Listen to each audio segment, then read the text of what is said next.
आप रोज बाइक का हॉर्न बजाते हैं, लेकिन क्या आपने कभी सोचा है इतनी छोटी सी डिवाइस इतनी तेज आवाज कैसे पैदा करती है?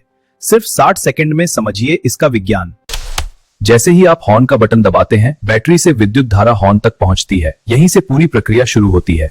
हॉर्न के अंदर एक विद्युत चुंबक लगा होता है। धारा पहुंचते ही वह चुंबक सक्रिय हो जाता है और एक पतली धातु प्लेट को अपनी ओर खींचता है। प्लेट चुंबक की ओर जाती है, सर्किट टूट जाता है, चुंबक की शक्ति समाप्त होती है और प्लेट वापस अपनी जगह आ जाती है। यह प्रक्रिया 1 सेकंड में सैकड़ों बार दोहराई जाती है। यही तेज कंपन ध्वनि तरंगों में बदल जाता है और हमें सुनाई देता है। अर्थात हॉर्न की आवाज वास्तव में तेजी से हिलती हुई एक धातु प्लेट का परिणाम है। इस प्रकार बाइक का हॉर्न काम करता है।